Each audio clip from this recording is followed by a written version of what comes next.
Cromossomo em Foco, construindo uma comunidade engajada com a citogenética. Uma produção Trissomia Livre, novo conceito para aprender citogenética.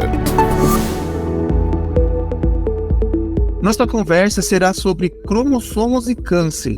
Nosso entrevistado é o professor Dr. Ángel Maurício Castro, biólogo e docente pela Universidade Federal de Alfenas. Cromossomo em Foco.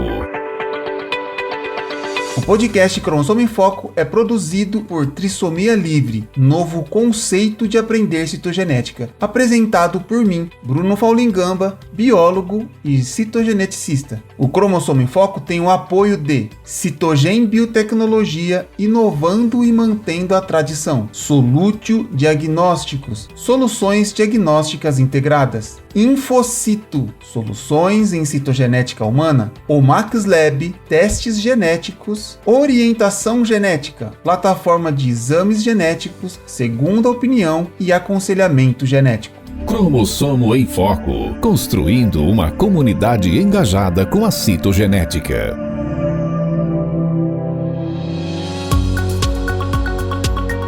Primeiro, Maurício, seja bem-vindo ao Cromossomo em Foco. Apresente-se melhor para o nosso ouvinte e eu já vou deixar assim o primeiro assunto para ouvir as suas respostas, sua contribuição, né? Qual a relação de cromossomo com o câncer e, para melhorar ainda, defina câncer para a gente. Obrigado. Olá, Bruno. Como vocês estão? Quero te agradecer pelo convite, participar aqui nesse quadro Cromossomo em Foco. Obrigado a todos os ouvintes também por estar conosco no dia de hoje. Bom, eu sou biólogo, formado pela Universidade Nacional Mayor de San Marcos, na cidade de Lima, Peru. Me formei na Faculdade de Ciências Biológicas, sob orientação do professor Jaime Descajux. Ele, junto com a equipe dele, eles foram os que me apresentaram, na verdade, a citogenética humana como um instrumento para conhecer nosso genoma a nível microscópico. Tive a oportunidade de transitar por 2 hospitais importantes em Lima, um trabalhando na área de citogenética clínica, que é o Instituto Materno Perinatal. Depois trabalhei mais alguns anos pelo Instituto Nacional de Enfermidades Neoplásicas, onde eu conhecia a citogenética oncológica. E depois eu vim fazer um mestrado, doutorado no Departamento de Genética na Faculdade de Medicina de Ribeirão Preto, na USP. E aí eu fui orientado pelo professor Luiz Gonzaga Tone, né, trabalhando junto com a equipe da Oncologia Pediátrica lá no Hospital das Clínicas. E desde 2015 eu trabalho como docente aqui na Universidade Federal de Alfenas, sou responsável pelo Laboratório de Genética Humana da Universidade. Nosso grupo é um grupo jovem, engajado, né, e estamos aqui sempre para ajudar e para trazer conhecimento, principalmente. Com respeito à sua pergunta, né, relativa ao significado do câncer, no que o câncer e a relação que tem com os cromossomos, então nós podemos dizer que o câncer, na verdade, é um conjunto de doenças. E essas doenças, elas têm como característica comum um crescimento descontrolado de células que, quando proliferam, elas formam uma massa de tecido que acaba ocupando um espaço no organismo e comprometendo diversos órgãos. E nesse processo caótico, né, descontrolado, o tumor acaba se adaptando às condições do indivíduo, né, e se aproveitando das vantagens que esse organismo proporciona a ele, a esse tumor, como se ele fosse um parasita. Então, se estabelece o que nós chamamos em oncologia, né, uma relação de hospedeiro e o hóspede, né, paciente e o hóspede, hospedeiro e o tumor. O grande problema do câncer é que ele, né, quando ele evolui e ele vai se adaptando, né, ao passar do tempo, acumulando mutações ou alterações cromossômicas, ele pode quebrar os limites desse espaço onde ele está estabelecido e ele acaba invadindo outros tecidos, comprometendo ainda mais as condições de vida dos pacientes, levando, no caso, eles ao óbito. Esse é a principal causa de morte dos pacientes, sempre a metástase, né, que é o último estágio, o estágio do processo tumoral. E nesse processo todo, desde a iniciação, passando pela promoção até a progressão tumoral, os cromossomos eles cumprem um papel determinante. Todos os tumores malignos eles têm alterações cromossômicas complexas, na maioria dos casos, né, que evoluíram a partir de uma alteração iniciadora, uma alteração cromossômica iniciadora, ou que alguma alteração cromossômica que contribui e favorece com a capacidade de adaptação desse tumor. Então ele se torna cada vez mais complexo, cada vez mais agressivo, dentro de um genoma que podemos chamar de um caos, entre aspas, organizado, mas sempre em favor da célula tumoral, né? Então, essa é a relação que nós podemos dar diretamente entre câncer e os cromossomos, né? Como grandes orquestradores deste caos genômico no paciente. Maravilha. Não, eu gosto de quando o convidado vem e dá tipo aula, né? Explica mesmo, assim, muito esclarecedora a sua definição aqui, muito bom. Mas assim, o que eu imagino, né? Pela sua fala, o cromossomo é uma unidade física, né? Que está ali atuando, como você usou a palavra, orquestrando aí toda essa evolução da própria patologia. Tá, mas os cromossomos, eles carregam genes e a gente tem, né, no câncer, ação de proto e oncogenes. Então, eu trago para a nossa fala mais 2 nomes diferentes e aí peço, né, para você colocar aí agora a ação desses genes, o que são esses genes e como que de fato eles entram nesse sincronismo, né, dessa orquestra toda aí que você comentou, Maurício. Eu achei muito legal, né? Você trouxe esses 2 conceitos. Eu acho que a forma mais simples de poder entender como esses genes funcionam e como o genoma funciona, vamos dizer, numa célula tumoral, né? Estamos aqui, da qual estamos tentando entender, é se a gente entende o genoma como se fosse uma biblioteca. Se o genoma fosse uma biblioteca, então dentro dessa biblioteca, né, que seria o genoma de cada célula humana, nós temos dentro dessa biblioteca grandes livros, e cada livro representa um cromossomo. Então, cada biblioteca de uma célula normal, ela deve conter 46 livros, que são os 46 cromossomos humanos, certo? E dentro de cada livro, obviamente, temos páginas com parágrafos e com informações que devem ser escritas, né, e devem ser lidas corretamente, né, para que essas frases, elas tenham um sentido quando elas sejam lidas, claro, e, obviamente, né, elas possam, dessa forma, dar sentido à vida. Podemos dizer dessa forma, tá? Agora, imagina o que acontece quando alguém, né, ou você encontra a biblioteca com esses livros todos bagunçados. Ou com mais livros, ou com menos livros. Ou, pior ainda, às vezes você encontra fragmentos, né, de páginas, né, ou capítulos de livros que foram deslocados para outros textos, né, com páginas quebradas ou talvez com parágrafos desconexos. Então, quando há alteração nessa informação genética, isso obviamente vai causar um desbalanço, né, no equilíbrio genético que toda célula deve ter. E esse sentido diferente, né, na leitura dessas informações genéticas é o que acaba causando alterações no funcionamento celular dos tecidos e dos órgãos, né, no organismo. E nesse sentido, né, tem alguns genes que nós chamamos de proto-oncogenes, que são, na verdade, são genes normais que o corpo tem, né, que as células têm, e que esses proto-oncogenes são informações que estimulam a célula a crescerem, a proliferarem. Já os genes supressores de tumores são pequenos parágrafos de genes, são informações genéticas que determinam uma parada desse crescimento. Então, existe uma regulação muito fina entre o que é um proto-oncogene, que é um estimulador de crescimento, e um gene supressor de tumor, que é um gene que freia esse crescimento. Se quisermos utilizarmos uma metáfora mais interessante para explicar como funciona este proto-oncogene e este gene supressor tumoral, podemos imaginar um carro em movimento. Esse carro em movimento, esse automóvel em movimento, precisa de um pedal de aceleração.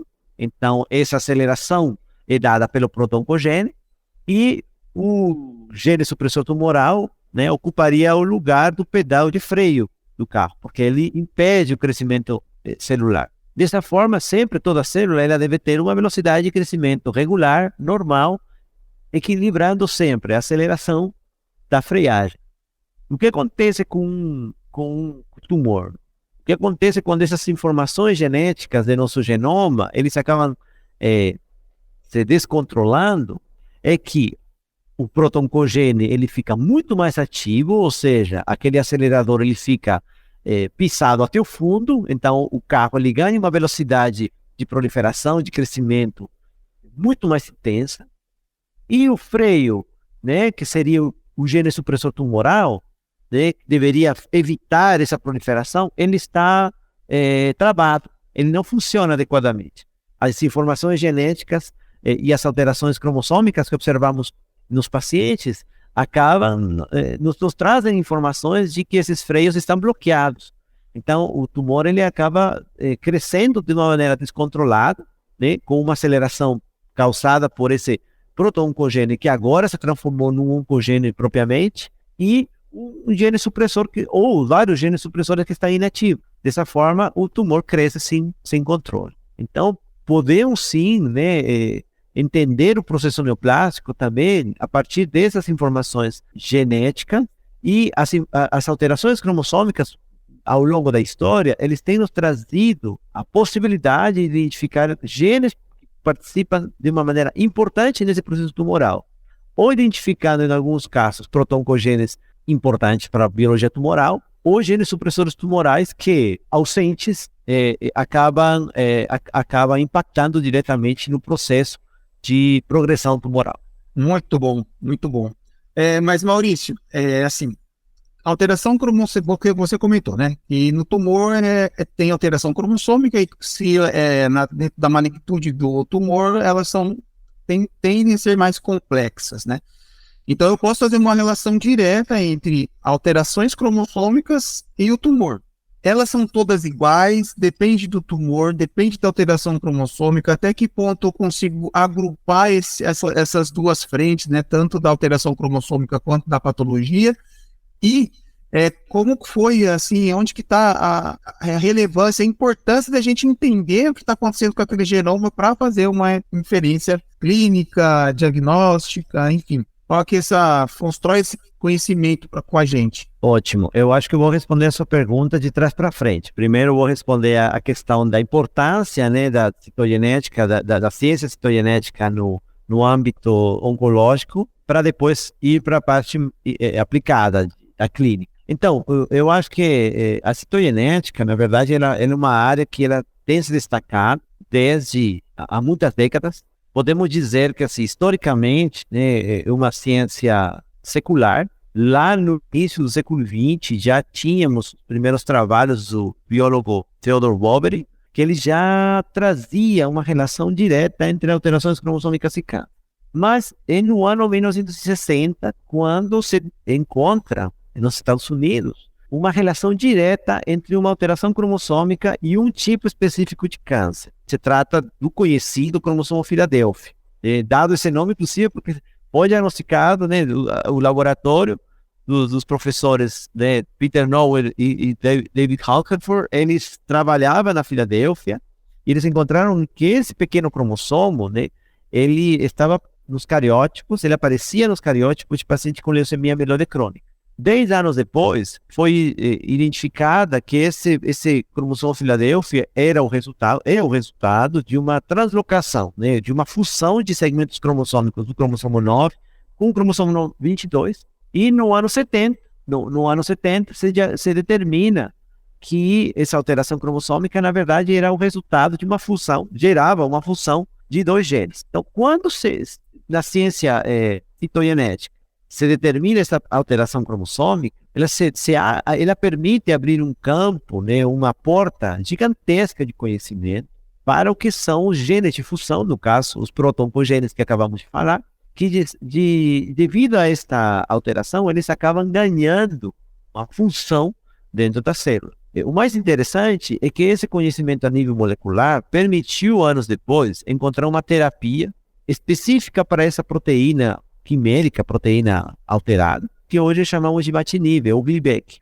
Foi a primeira terapia alvo específica para esse grupo de pacientes. Naquela época, a taxa de cura era de mais ou menos 10% a 15%, e passou para ter uma taxa de cura de 90% dos pacientes com leucemia amiloide crônica. Ou seja, os dados da citogenética, aprofundados com estudos de genética molecular e desenvolvimento de novas terapias, permitiu tratar a um grupo de pacientes muito grande dentro das doenças hematológicas, oncohematológicas, para trazer, né, um impacto real, não somente no diagnóstico do paciente, mas mudar, inclusive, ao longo das pesquisas, né, o prognóstico desses pacientes e acompanhar o curso da doença por muitos anos. De lá para cá, muitas outras alterações cromossômicas têm sido associadas a diversos tipos de neoplasias. Há inúmeras neoplasias, tanto neoplasias hematológicas quanto neoplasias de tecido sólido. E, obviamente, com o advento das técnicas mais atuais, mais modernas de citogenética molecular, conhecidas hoje também, né, como técnicas de citogenômica, porque como sabemos, tem se associado a ferramentas de sequenciamento genético, né, elas têm contribuído ainda mais para conhecer como o câncer é uma doença complexa, evoluindo, né, constantemente e expandindo esses clones celulares, podemos chamar de subpopulações tumorais, que acontecem dentro desse tumor. Nesse contexto, nós podemos dizer, né, que as alterações cromossômicas, então, elas são muito dinâmicas dentro dessa massa tumoral, seja ela uma massa sólida, de tecido sólido, ou seja um tumor hematológico que acaba tendo outras características biológicas do próprio processo de progressão tumoral. E, muitas vezes, essas alterações cromossômicas que são iniciadoras, como no caso da translocação 922, né, da fusão BCR-ABL, na leucemia amiloide crônica, ela acaba ganhando novas alterações cromossômicas que oferecem novas vantagens adaptativas a esse tumor hematológico, e ele acaba evoluindo para uma crise blástica, para uma metástase, vamos dizer assim, hematológica, né, sem retorno, infelizmente. Mas, na maioria dos casos, como eu citei aqui, né, a terapia alvo específica do Gleevec, ela acaba sendo efetiva, né, e deixando os pacientes numa fase importante de cura, né, por muitos anos. Nesse sentido, então, falando agora da aplicabilidade clínica, né, você comentou da possibilidade de classificar alterações cromossômicas. De fato, né, essas alterações cromossômicas elas podem ser classificadas. Nós sabemos, né, pelo conhecimento da maioria de nós, né, de que há alterações cromossômicas estruturais, de tipo estrutural, e há alterações cromossômicas de tipo numérico. O que nós podemos dizer é que a maioria das alterações cromossômicas estruturais em câncer, elas são alterações iniciadoras dos tumores. Translocações, por exemplo, elas cumprem um papel determinante na fusão de novos genes e de forma maioritária, né, na iniciação tumoral. Já as alterações numéricas em câncer, elas acabam fornecendo, né, material genético adicional vantajoso para o tumor, para ele proliferar mais rapidamente e progredir nesse processo evolutivo que encontramos dentro dessa massa tumoral. Então, nós podemos classificar essas alterações não apenas pelo tipo de alteração, mas principalmente pelo impacto que eles têm na biologia tumoral, certo? Hoje em dia, a Organização Mundial da Saúde, ela utiliza essas alterações genéticas, cromossômicas, para subclassificar, né, ou para classificar subtipos tumorais. Então, por exemplo, no caso da leucemia e dos linfomas, né, que são as neoplasias hematológicas mais estudadas, então nós temos, por exemplo, funções específicas, né, como o caso da translocação 922, que eu já falei, para a leucemia amiloide crônica, né, a função BCR-ABL. Temos o caso translocação 821, entre o cromossomo 8 e 21, no caso da leucemia mieloide aguda, com funções dos genes RUNX1, né, e RUNX1T1, e temos também o caso de exemplos, como o caso da leucemia promilocítica aguda, né, conhecida antigamente pela imunofenotipagem como M3. Aí foi descoberto também que é uma função, né, entre os segmentos do cromossomo 15 e 17 para fundir outros genes, no caso o gene PML e o gene RARA. Então você percebe que nesses casos de neoplasias hematológicas, essas funções derivadas de translocação cromossômica, elas são maioritariamente mutações iniciadoras do tumor. Agora, quando encontramos que essas alterações estão acompanhadas de trissomias, por exemplo, do cromossomo 8, né, ou amplificação de alguns segmentos do cromossomo 17, então nós verificamos aí que essas alterações, vamos dizer, complementares, né, elas acabam promovendo um processo de evolução tumoral cada vez mais agressivo, mais avançado, onde as células tumorais elas estão cada vez mais adaptadas àquele ambiente intratumoral mais desafiador, podemos dizer. Da mesma forma que acontece com doenças oncohematológicas, né, leucemias e linfomas principalmente, podemos encontrar também alterações cromossômicas clássicas em tumores sólidos. Mas, nesse caso, nós temos que diferenciar ambos tipos tumorais, porque os tumores sólidos eles precisam superar alguns outros obstáculos, a diferença dos tumores hematológicos. Por quê? Porque o tumor sólido ele está restrito a um espaço, muitas vezes ele tem que conseguir nutrientes e oxigênio, né, de uma forma cada vez mais difícil, por conta justamente do crescimento tumoral que vai impedindo que o oxigênio consiga nutrir a todas as células do tumor.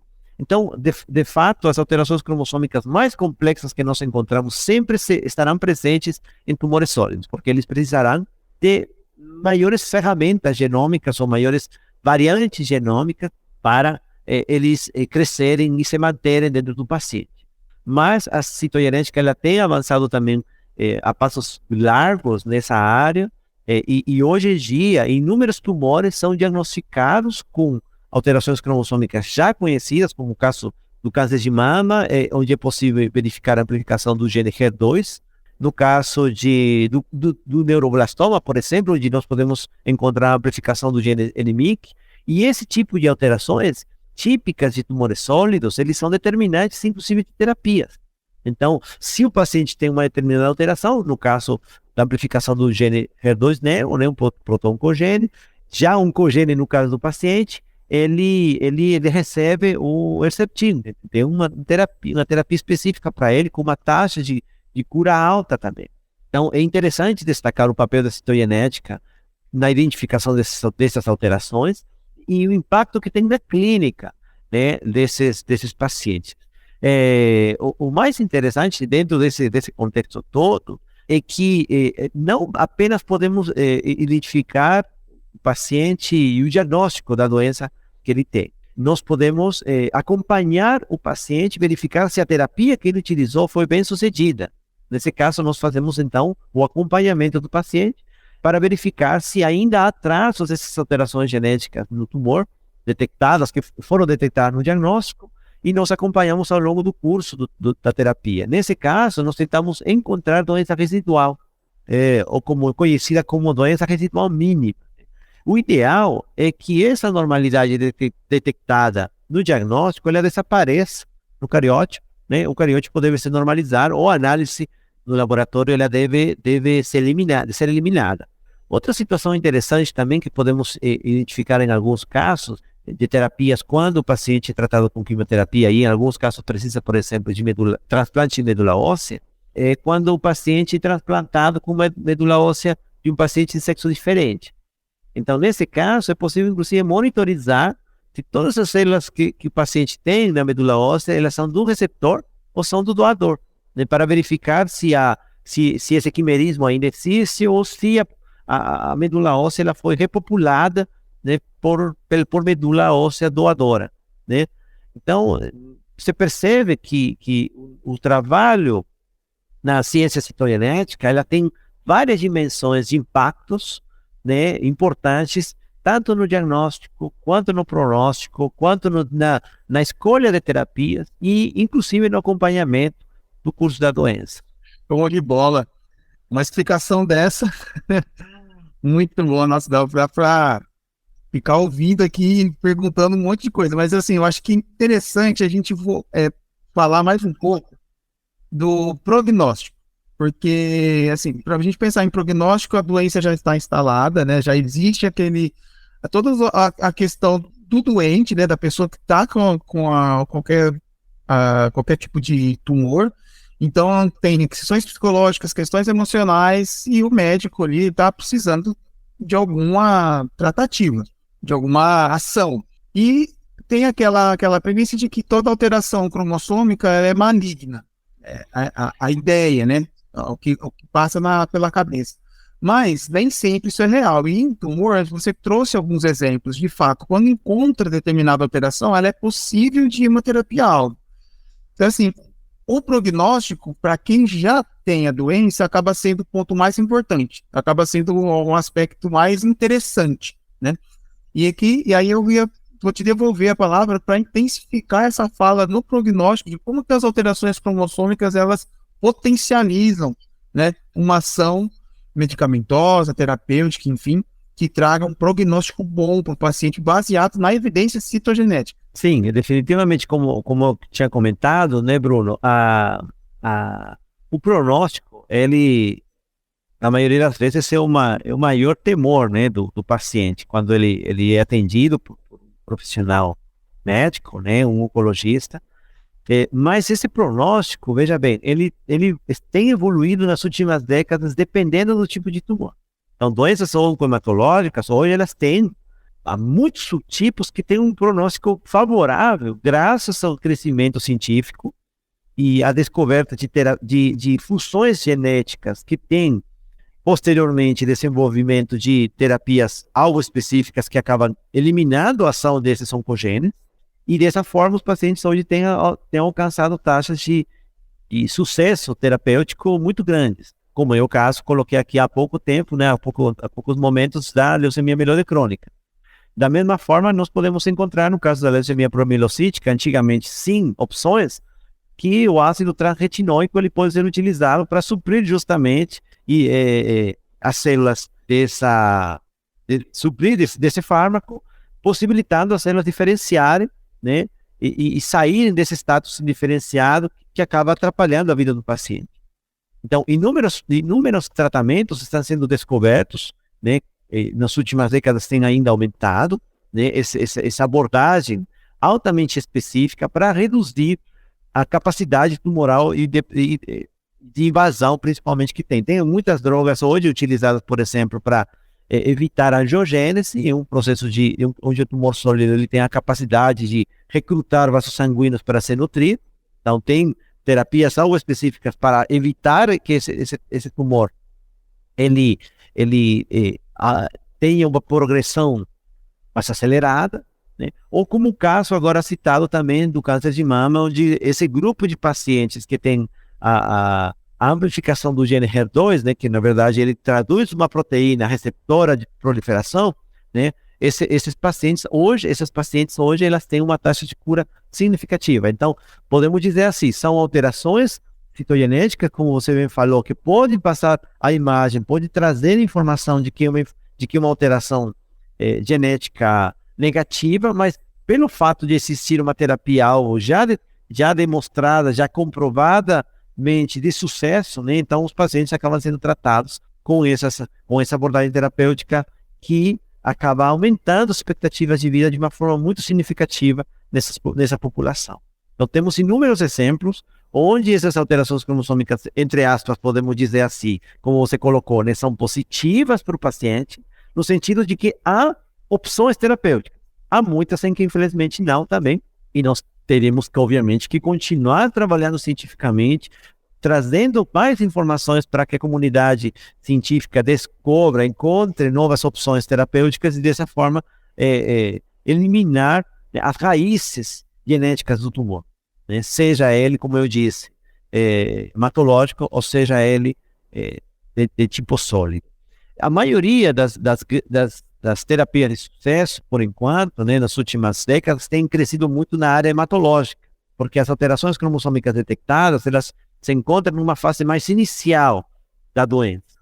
Já no caso de tumores sólidos, por exemplo, né, essas alterações cromossômicas detectadas, elas estão numa fase mais avançada, pelo mesmo processo biológico mais complexo que eu acabei de explicar também, onde esse tumor sólido ele precisa de superar mais desafios. Por conta disso, ele ganha mais alterações rapidamente, né? E, obviamente, se torna mais difícil encontrar uma terapia para essa grande complexidade de rearranjo genético, né? Nossa, isso, muito bom.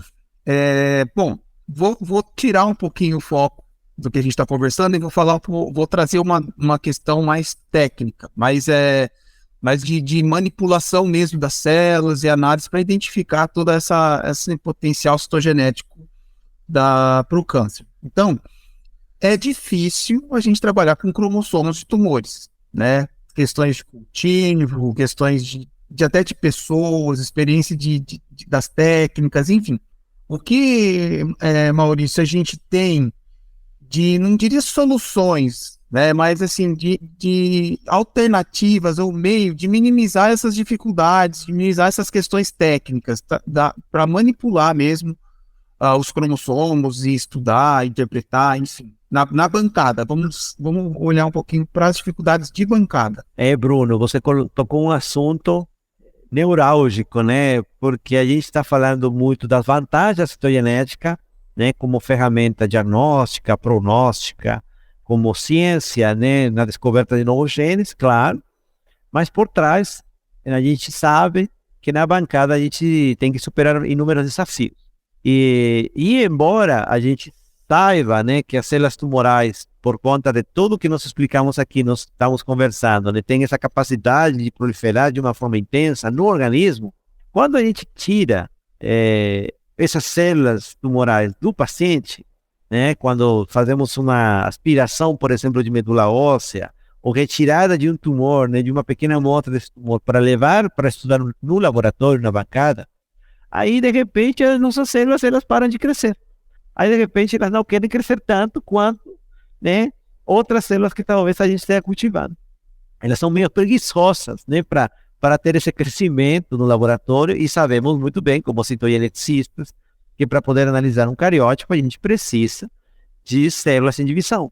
Então, por exemplo, a gente recebe uma amostra de medula óssea, o ideal é fazer um deslocamento da amostra, trazer a amostra quanto antes, assim que coletou, né? A amostra não pode passar muitos dias, muitas horas fora do organismo, ele já tem que ir para o laboratório imediatamente para processamento.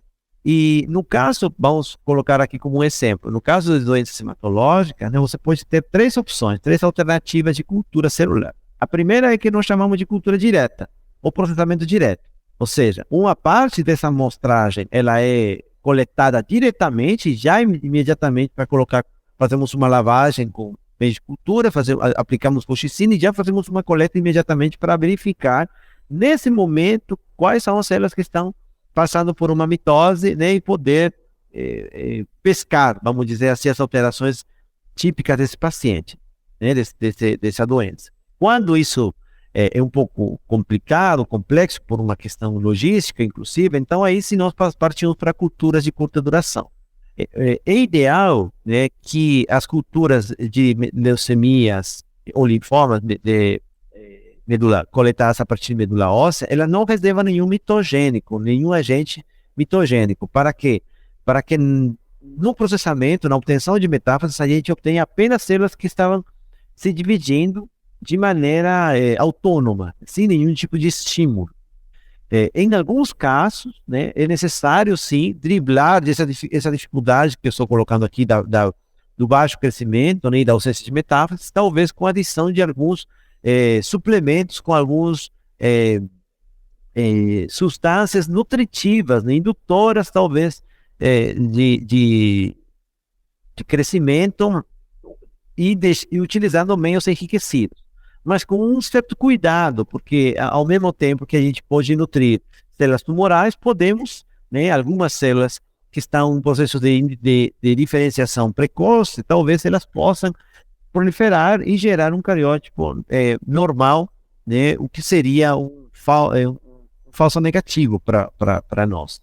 Então, assim, o baixo crescimento celular e além, obviamente, da dificuldade na obtenção de metástases é o principal grande problema do técnico da análise citogenética em oncologia. Tá? Outro problema que podemos ter, como já comentei aqui, é a questão da contaminação, né, com células não neoplásticas, que eventualmente podemos ter na análise, né? Uma questão importante também, né, que dificulta muito o nosso trabalho, né, é a morfologia cromossômica. Geralmente, os cromossomos analisados em oncologia, eles não têm o mesmo padrão de tamanho, de qualidade que o estudo de citogenética clínica, quando a gente analisa cariótipos em linfócitos, obtidos a partir de linfócitos. Os cromossomos de medula óssea, alguns chamam de medula osso, né? Porque é difícil ter, sabe, cariótipos dessa amostra. A gente tem sempre uma morfologia com cromossomos muito pequenos, né? Às vezes tão pequenos que o próprio bandeamento pode ajudar. Você pesca as alterações cromossômicas mais importantes, e tem muitos outros cromossomos que são, inclusive, alterados, se você precisa, de fato, encontrar talvez uma alteração, uma translocação pequena, e você tem essa dificuldade por conta da morfologia cromossômica. Algumas técnicas podem ajudar a melhorar essa qualidade. O uso de substâncias que evitam a compactação, como, por exemplo, alguns utilizam o CRA, né? Também pode ajudar a aumentar a resolução desses nossos cromossomos. Uma outra dificuldade, por incrível que pareça, né, é a expertise dos profissionais, né? Porque, embora a gente saiba, né, de que o geneticista ele é um profissional muito bem treinado, né, e ele precisa de um bom tempo para conhecer bem o que é uma alteração cromossômica. Quando eu digo isso por experiência própria, eu trabalhei muito tempo em citogenética clínica, comentei inclusive no meu histórico, trabalhei num laboratório de diagnóstico, de diagnóstico genético num hospital materno-infantil. Então nossos casos eram maioritariamente de neonatos, né, ou de algumas crianças que tinham dismorfismo. E as alterações cromossômicas eram, digamos que evidentes, além, obviamente, de trabalhar com um material de excelente qualidade. Quando eu fui trabalhar num hospital que recebia apenas amostras de pacientes oncológicos, aí que nós nos encontramos com um desafio maior, porque a gente tinha que conseguir ver, né, alterações cromossômicas em um material, né, extremamente difícil, tamanho pequeno, muitas vezes a morfologia, né, para bandeamento também, né, a estrutura cromossômica degradada, né, além da baixa quantidade de metáfases. Então nós temos essas dificuldades inatas. Então aí vem a questão da expertise, como eu coloquei. Muitas vezes você precisa de fazer um número de lavagens muito maior para você limpar mais a sua amostra, né? E nesse sentido, né, as técnicas de citogenética molecular, elas têm chegado, né, para ajudar e muito nesse processo, principalmente as técnicas de FISH, porque com as técnicas de hibridação in situ por fluorescência, né, você não precisa de ter células em divisão. Sabemos todos, né, de que utilizando células interfásicas você consegue fazer uma análise em larga escala, né? Você quantifica 500, 1000 células tranquilamente. Mas a grande dificuldade também do FISH, por isso é importante a expertise do profissional, é que você tem que saber bem a sua pergunta. Então, por exemplo, o paciente tem uma translocação específica. Então, se a pergunta é essa, você tem que aplicar, obviamente, uma sonda, né, uma técnica de FISH específica para detectar somente essa alteração. O paciente tem uma amplificação gênica, como eu comentei aqui, do gene HER2, no caso de câncer de mama. HER2 positivo? Sim. Então nós precisamos agora trabalhar, né, com essa sonda para responder essa pergunta. E assim qualquer outra alteração bem definida, né, que a gente tenha como hipótese para poder pesquisar. Outra questão importante também, que eu acho que faz parte do processamento técnico, não é apenas a questão de conhecer a sua alteração, mas de conhecer a sua amostra também.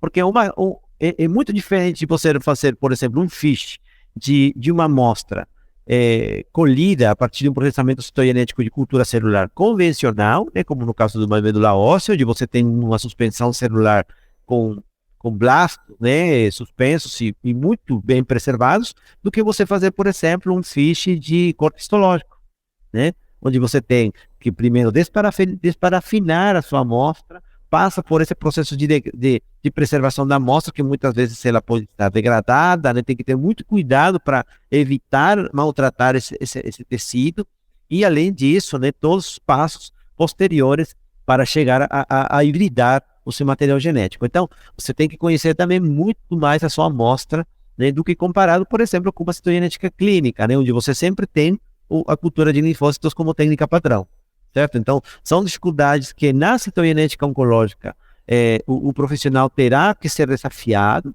né? E, obviamente, sempre complementando esse estudo citogenético com outros testes que possam nos ajudar a definir melhor o diagnóstico. E obviamente, acompanhar o paciente durante o curso da doença. É bem nesse ponto final que eu gostaria de abordar um outro assunto, que seriam os exames complementares, né? Que existem algumas ferramentas que né, complementam a citogenética, ou antes, durante ou depois, para fazer o acompanhamento, para potencializar um diagnóstico, que traz alguma informação importante até para início de processo técnico, né, de bancada, de cultivo, enfim, nesse contexto, para a gente já encaminhar nosso bate-papo aí para o fim, infelizmente. Sim, Bruno. De fato, seria interessante falar de inúmeros testes, inúmeros processos aqui de avaliação do tumor do paciente, mas vamos para o que nos interessa, vamos para a bancada, né? Então, que tipo de exames complementares de bancada podem ajudar no diagnóstico, né? Definir o que o paciente precisa. Então, no caso dos testes que não são citogenéticos, né, podemos, por exemplo, falar de leucemias e processos leucêmicos e linfomas, os profissionais utilizam o mielograma, né, análise morfológica e a citometria de fluxo, por exemplo, para definir isso, classificar, né, o tipo de célula proliferativa que está com alta taxa de proliferação no paciente. E esse dado de citometria e da morfologia, ele se complementa muito bem com a citogenética para confirmar o diagnóstico, né? Nós chamamos isso da tríade diagnóstica em doenças hematológicas. Já no caso de estudos de genética molecular, nós temos uma variedade muito grande, né? Lá nos anos 80, com a descoberta da PCR e as variantes que vieram depois, né, nós podemos avaliar a expressão de certos genes, né, através de RT-PCR, por exemplo, ou sequências amplificadas pela técnica de MLPA, né, hoje também muito utilizado, que complementa seu estudo da citogenética e que pode ajudar a confirmar certos diagnósticos, e as técnicas mais recentes de sequenciamento genético que têm chegado, né, para ampliar de uma forma gigantesca nosso horizonte de conhecimento, não apenas do diagnóstico, mas principalmente da biologia tumoral como um todo, tá? E abordagens como técnicas de metilação de genes importantes, como no caso do MGMT, né, que é um gene que causa resistência a terapias, né, ou a quimioterapias específicas, ele acaba sendo importante para contribuir com o prognóstico do qual nós estávamos conversando agora há pouco. Nas técnicas propriamente citogenéticas, né, além do FISH, técnicas de CGH, né, hoje utilizado o CGH-Array,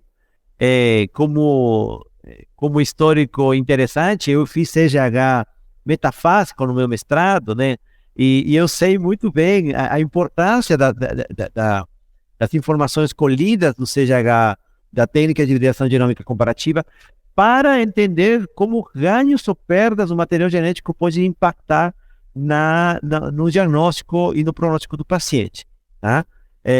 Hoje as técnicas de microarranjos, elas são muito informativas, tá? E elas têm contribuído cada vez mais com um aumento significativo, inclusive, de equipamentos distribuídos nos laboratórios do país, de uma forma muito assertiva. Então, assim, são técnicas que estão ao alcance da nossa mão, e se não estão no nosso laboratório, com certeza estão no laboratório de um grande centro, né, de diagnóstico no país, né, e que com certeza tem que continuar aumentando esse desenvolvimento técnico e científico para contribuir ainda mais, né, com melhorar a qualidade de vida dos nossos pacientes. E o interessante é que essas técnicas, essas de genética, né, que você comentou, não a citometria, porque ela vê mais a questão morfológica da célula, né? Mas tirando a citogenética por banda e FISH, todas essas outras é uma simples extração de DNA, né? Então é uma facilidade de obtenção para fazer um estudo. Depois você tem, claro, que fazer um paralelo e a inferência na estrutura do cromossomo, mas a praticidade, né, para a obtenção de um material que não precisa de cultura, isso é um facilitador de processo. Sim, é um facilitador de processos, mas nós nunca devemos esquecer, né, que o primeiro grande passo para poder conhecer o genoma de um paciente de uma forma ampla, rápida e barata, é o cariótipo.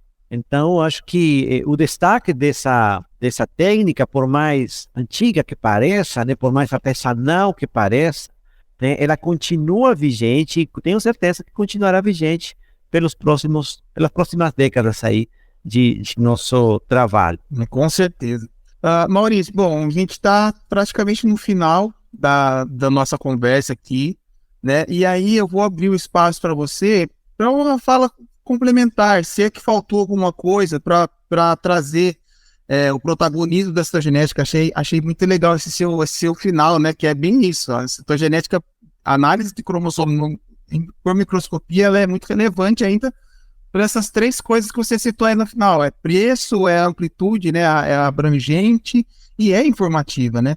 Então, assim, para voltar a falar para você ainda desse protagonismo da citogenética urbana, que a gente luta, né, para que isso aconteça por muito, muito tempo e vai acontecer, o que você traz, o que você quer colocar que não foi falado em cima? Prognóstico, enfim, da vertente que você achar mais relevante aí para um final aí do nosso conteúdo. Bruno, eu queria falar de tantas coisas. Eu acho que é importante cada uma das áreas nas quais nós transitamos, né, do nosso conhecimento em genética, em citogenética, em oncologia e em citogenética clínica. Acho que podemos falar de muita coisa, mas se você perguntar, né, o que seria o mais importante nesse momento, eu diria que o profissional, o estudante, independentemente no nível de pesquisa que ele desenvolva ou independentemente da categoria profissional que ele tenha dentro da área da saúde, quando qualquer profissional ele explora o conhecimento dos cromossomos, ele consegue entender de uma forma muito melhor o processo da vida e o processo da doença. Ele consegue ter uma visão, né, traçar um horizonte muito mais claro de como é importante que nossas células elas tenham um cariótipo equilibrado. Ele consegue enxergar que a separação equilibrada de cromossomos durante a mitose é crucial para a subsistência de nossa espécie, inclusive. E que quando esse equilíbrio ele se rompe, ele se quebra, alterações fisiológicas importantes podem ocorrer ao ponto de ter um câncer, no caso de uma doença adquirida, ou quando essas alterações cromossômicas elas ocorrem nos primeiros estágios do desenvolvimento humano, ele pode chegar, inclusive, a se inviabilizar como ser humano, como indivíduo, né? E aí ele acaba tendo, no caso, a gestante acaba tendo um aborto. Ou seja, perceba você a importância que tem a citogenética na compreensão de tantos processos da nossa natureza, que são da nossa natureza humana, e no caso específico da oncologia, que foi o tema de hoje, né, ela ajuda a compreender de uma forma clara como o câncer ele se inicia, como ele progride, como ele avança e metastatiza, como ele evolui ao longo do tempo, e inclusive como ele pode não só ser diagnosticado, mas prognosticado, tratado e curado ao longo do curso da doença do paciente. Então, a citogenética acompanha todos esses processos e, obviamente, dada essa importância, eu destaco aqui a necessidade urgente que o país tem por citogeneticistas, Bruno. Eu acredito com muita força de que se nós tivéssemos muito mais citogeneticistas no país dos que nós temos, e isso não estou dizendo só no Brasil, estou falando no mundo inteiro. Citogeneticistas somos poucos, mas com certeza, se tivéssemos muito mais citogeneticistas, obviamente teríamos um atendimento logo de primeira mão, né?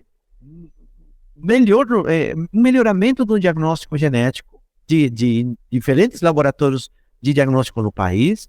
Então, esse número de citogeneticistas, que hoje é escasso, ele precisa aumentar, né? Para melhorar a qualidade profissional de nossos laboratórios, né? E contribuir de uma forma mais aprimorada no diagnóstico desse grupo de doenças, né? Eu acredito que esse seria o caminho, né, para seguir crescendo. O citogeneticista, ele ganha um destaque, como eu coloquei aqui, por passar por todos esses processos de diagnóstico, pronóstico e acompanhamento da doença, né? E poder fazer, inclusive, um rastreio da doença residual em caso exista, né? Em caso seja possível. Então, é importante que o país ele continue formando bons citogenetistas, que os laboratórios genéticos eles continuem crescendo no país para ter esse ganho na qualidade de saúde da nossa população. Maravilha. Maurício, eu vou, assim, te agradecer muito por esse seu tempo, por essa sua dedicação. Eu acho que eu penso, né? Pensei no Cromossoma em Foco e falei, tá, vou começar a definir temas com o que eu quero falar, né? É a primeira temporada, assim, é uma primeira experiência com tudo isso. E eu comecei a pensar em pessoas próximas, né? Eu comecei a pensar em pessoas que não me deixariam tão nervoso na hora de gravar e que tivesse, assim, uma capacidade imensa de ser didático, de ser claro, porque isso faz parte, eu acho, de uma primeira comunicação, né, de citogenética nessa plataforma, nessa proposta. Então, assim, eu agradeço muito o seu tempo, a sua disponibilidade, a sua clareza aqui. Eu acho que eu estou extremamente feliz e realizado com esse episódio, né? Eu acho que falamos de coisas importantes, classificamos a citogenética, pontuamos a citogenética, fizemos uma relação com um grupo de doenças, falamos de prognóstico, e agora essa sua última fala, trazendo de fato a importância da formação em citogenética, de aumentar o número de citogeneticistas, e que no final das contas isso vai impactar na saúde das pessoas. Eu acho que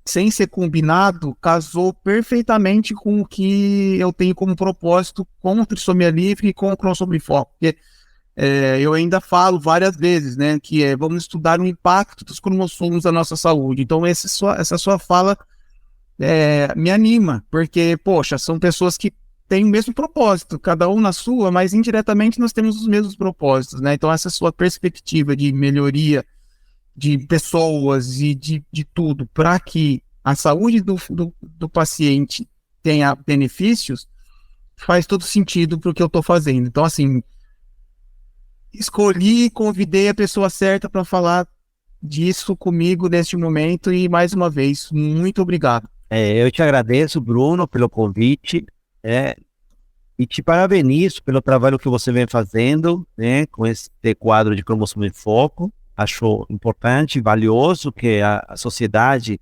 nossos ouvintes, eles tenham um contato, né, maior com nossa área de conhecimento e com todas essas informações que nós tivemos hoje aqui, né, conversadas, discutidas, e desejo o máximo de sucesso, não só para esse quadro, mas para a Trissomia Livre, para todo o trabalho que você vem fazendo. Eu acho que nós precisamos de mais comunicadores como você, nas nossas redes, na nossa sociedade, e como conversamos no início, né, antes de começar nossa fala, essa pandemia nos ajudou a entender, a compreender, né, quão importante é a ciência no nosso dia a dia, principalmente no cuidado da nossa saúde. Então, se a gente tem a oportunidade de trazer um pouquinho de ciência para a nossa sociedade, que seja assim, desse jeito, descontraído, bem direto, como você traz, né? E é isso, parabéns pelo trabalho e desejo o máximo de sucesso para você. E a conversa foi então com o professor Dr. Ângelo Maurício Castro. Ele é biólogo, docente pela Universidade Federal de Alfenas, e o assunto foi cromossomos e câncer. E para vocês que estão nos ouvindo, gente, eu deixo aqui o convite para ouvir os próximos episódios e acessarem o @Trissomia Livre, que é um Instagram dedicado à citogenética, que eu faço parte, que eu sou o criador, e lá vocês vão encontrar tanto informações de citogenética como informações do podcast Cromossoma em Foco, porque lá no Trissomia Livre a gente fala oficialmente em nome deste podcast. Cromossomo em Foco. O podcast Cromossoma em Foco é uma forma auditiva de informar, engajar e envolver pessoas através dos conteúdos relevantes sobre citogenética, permitindo o relacionamento direto com o público e potencializando oportunidades, aumentando o network e estreitando um relacionamento entre ensino, pesquisa e serviço. Nós acreditamos que o podcast Cromossomo em Foco é uma maneira clara e objetiva de comunicação, destacando-se sob demanda, ou seja, quando você apertar o play. Cromossomo em Foco. O podcast Cromossomo em Foco é produzido por Trissomia Livre, novo conceito de aprender citogenética, apresentado por mim, Bruno Faulingamba, biólogo e citogeneticista. O Cromossomo em Foco tem o apoio de Citogen Biotecnologia, inovando e mantendo a tradição. Solútil Diagnósticos, soluções diagnósticas integradas. Infocito, soluções em citogenética humana. O Max Lab, testes genéticos. Orientação genética, plataforma de exames genéticos, segunda opinião e aconselhamento genético. O Cromossomo em Foco pretende construir uma comunidade engajada com a citogenética. Até mais, aquele abraço.